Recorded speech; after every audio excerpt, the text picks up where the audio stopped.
Hey guys, welcome back to Enrique's. Oh, that was not good. Let's try this again. Hey guys, welcome back to Enrique's Do It Myself. On this video, I will be reupholstering a bar stool. I'm going to be using this as a craft stool, pretty much so that I can sit down while I'm painting and doing stuff, you know. So I actually got this from a friend, which they didn't want anymore. And as you can see, there's really like nothing right here. They have like some cushion that had a stretch elastic thing that went around here, which was pretty ugly. And you can tell that before that they had some type of I guess pleather, because this isn't real leather on it. So I'm going to be taking that off and we're going to be painting it it's like a shade of blue. I'm not sure what shade of it is. And actually this paint, now this is pretty awesome if you need paint for just, I guess, one room, or if you need it to do like a piece of furniture or something. I got this whole gallon of paint for $9. I found it in the clearance section, and it's actually really good paint. Like, it says that you don't even have to put like a finishing coat on top of the paint. So what we're gonna do is we're gonna paint it this color. I've already sanded it down just because I don't think y'all need to see me sand something down, because I think we all know how to sand. And then I have this poly foam that I'm going to put as the cushion, and then this is the fabric that I chose to go with. I really like it. It has little llamas and cactuses on it, which is pretty neat. A Reupholster staple gun, and then there was another, here we go. Y'all seen this, I've used it in my last video. Dude, this table is a glitch. It keeps going down. This little thing is a staple remover, so that's so that we can get in here in these corners and remove the staples out of there without damaging the wood that much, okay? So I'm gonna put everything down while I work on that, while I get everything done, or take out the staples from here. I'm in a really small room, so bear with me here. Plus, it's too hot outside to be doing these things outside, guys. That's another reason why I haven't posted anything, is because it's very hot.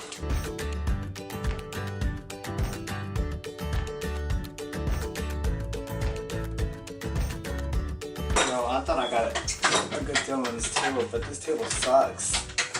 And it's noisy.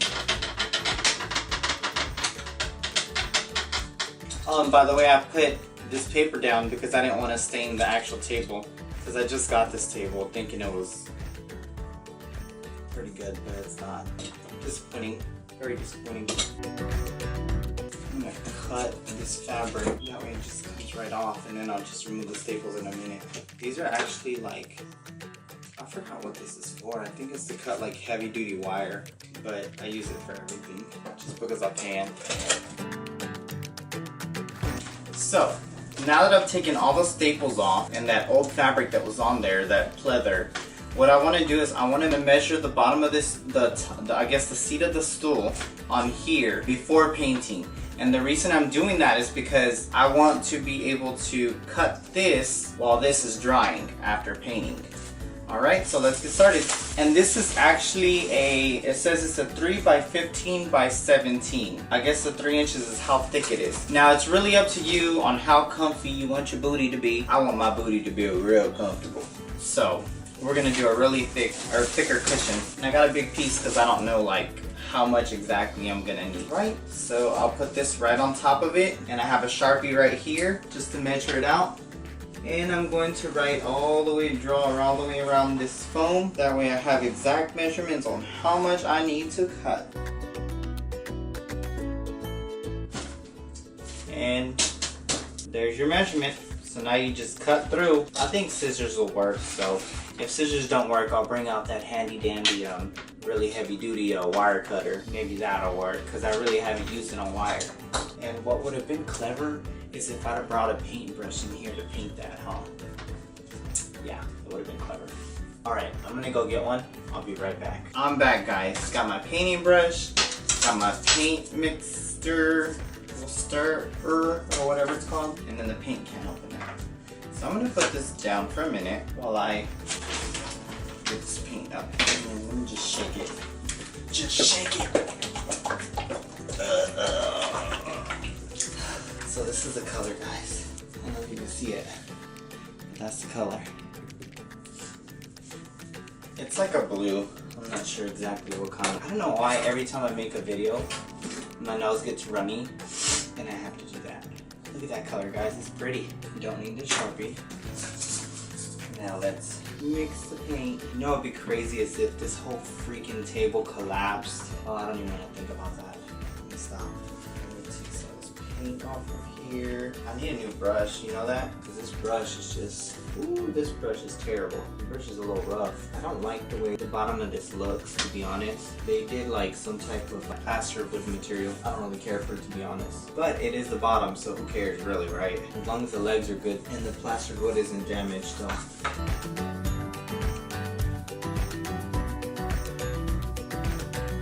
So y'all do know that this paint is gonna need a couple coats. This stool, I mean, my dog is being good. She's like really quiet. You don't even know she's here. Usually she gets in the way of the camera. There's no way she can get in the way of.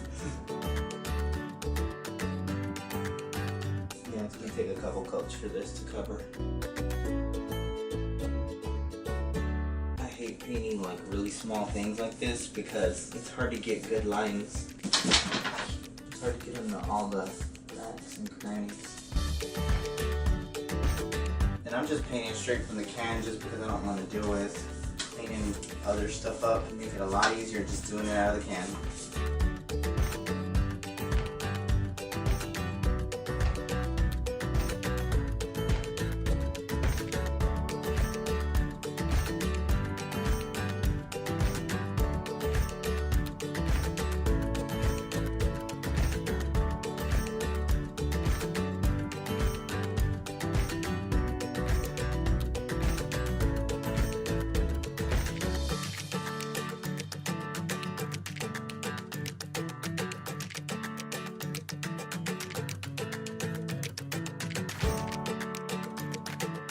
So, while we wait on that to dry, we're going to try to cut this. Let's see how this goes. Uh-oh. Yeah, I might have not had the best idea ever. I wonder if a knife will work better. Because these scissors, they're cutting, but it's kind of tough. We'll just keep trying. We'll just keep trying to cut. This is very hard to cut. I just started and I'm already tired. What if I do it this way? Oh, I think we're getting somewhere. Let's just try not to cut my finger off. We're getting somewhere. It may not be evenly cut, but we're getting somewhere. Use my head to hold it. I hope my fan isn't too loud for y'all to see this or hear this. Got it. It doesn't have to be perfect either, so don't freak out if it ain't. The reason I say it don't have to be perfect is because once you put that fabric down to staple it on there, the fabric will pull it all together. I don't know if people used to cut this stuff because this is a tough cookie to cut. I think I got the hang of it. Got it. That took some work. Let's just cut the sides. Give it a little haircut. Get off. I don't know if it's just me, or if it happens to you guys. Oh, I got paint all over it, but who cares? It's okay. I don't think get it on me. Anyway, because it's going to be covered anyways. Like I was saying, I don't know if y'all do the same thing, but when I'm cutting, I tend to open my mouth and start chomping down like my teeth are what's cutting it. It's just a habit. And I'm probably messing this up more than when I'm fixing it. So I'm just going to leave it alone. And then what I think I'm going to do is I'm going to put E600 glue this to that way when I'm trying to reupholster, wow, I am getting paint all over me. It doesn't keep moving. It's gonna be comfy. This is almost dry, so we can give it another coat, because goodness gracious, it needs one, because I missed a lot of spots. So I'm done painting. I already did 2 layers of paint, and now I want to add the piece of poly foam to it. The paint is still a little wet on the bottom, so I'm just not even gonna like try messing with it, but I've got this guy, so this guy's gonna get glued down. And I mean, this really doesn't matter because once you put the fabric on it, it'll pull it all down a little if you put it tight. Let's just start putting some glue everywhere. And this is just the E600. It's just a transparent, flexible, paintable glue. Just gonna put it everywhere just to get it to stick. I forgot to turn the fan off because the fan feels good right now. I don't really care for it having a whole lot of glue, just because my point is just to get it stuck on there. You can still see the lines perfectly even. I feel like this foam is overkill. It's like really tall. It looks comfy. I'm debating if I want to start putting the fabric on. I gotta make sure there's no paint on here. No whip. So you got your foam stuck, and then you got your fabric. And of course you have to measure out whatever you need. I asked for 2 yards just because I really like the fabric and I can use it somewhere else. This is a piece I'm using. This This is the extra that I can use for something else later on. I still have some drawers that I want to do, and I haven't had time for it, but this would be really cute to line it up with, like to line the inside with. So I'm just going to set this upside down right here. Alright, so I bought me a stapler at Hobby Lobby. Now what you want to do is you want to get this fabric really tight. What I'm going to do is I'm going to do the 4 edges first, and then I'll cut what I don't need, and then I'll fold inwards. So I'm going to get the 4 sides fold inwards, and of course one side's not going to be that tight because you'll tighten on the other side. So when you pull that side to tighten, this side will tighten as well. The good part about this being plastered wood, this goes right into it. This is the part that where you want to tighten it. This would be a lot easier if you had help, but I don't have help.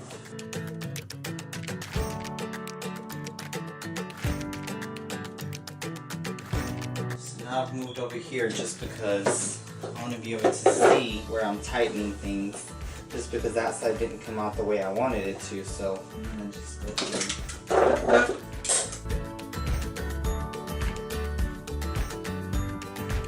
So you see how it's starting to get tight, compact down? Now this side is the side that I left kind of loose just because I thought that it was gonna pull down, but it didn't. So I'm gonna remove those staples in a minute and then I'm gonna tighten it down. But I'm still working like on the sides where it caves in versus where the legs are stuck. I can't tighten anything there. So I'm gonna just do this first and then I'll work on that. It looks so weird. It's alright though. Now to remove these guys with this guy. This little gadget makes it so much easier. You know those nails that I had on before, they were all rusted, so they weren't coming out as easy. So that came out easy. What to do?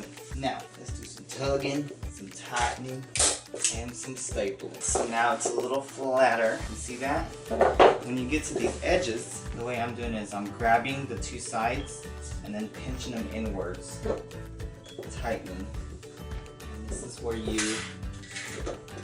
staple right there. Like, you see when it gets at that little crease? And if the staples don't go in well, what you can do is like hit it with a hammer. And I use extra fabric just to make sure I had enough. Same thing here. You grab 2 pieces of fabric, you pinch them, fold them in, and then pull them downwards. Grab your fabric, pinch them, fold them inwards, tighten your fabric, tighten it, pull it down, and then staple it. That one. And of course I'm going to flip it around and I'm going to reinforce it in a minute. So this is the finished product of the chair. I can't sit up because then you won't see me. I was going to show y'all how to do the whole reupholstery, which I saw most of it, but I didn't realize that my camera cut off. And by the time I realized that my camera cut off, I didn't get to tell you guys to like and subscribe and share this video. So I went back to film that part and to show you the aftermath, the finished product, which it came out pretty good. I like it. It's a fun little chair. The color's really pretty, as you can see. Of course you can see all the staples down here, but I think that's fine, to be honest. I think it'll be alright, you know? You're the only one that's gonna see it. I don't think there's gonna be somebody really trying to look at the bottom. And then you have your cute little llama and cacti fabric. It's looking out pretty good.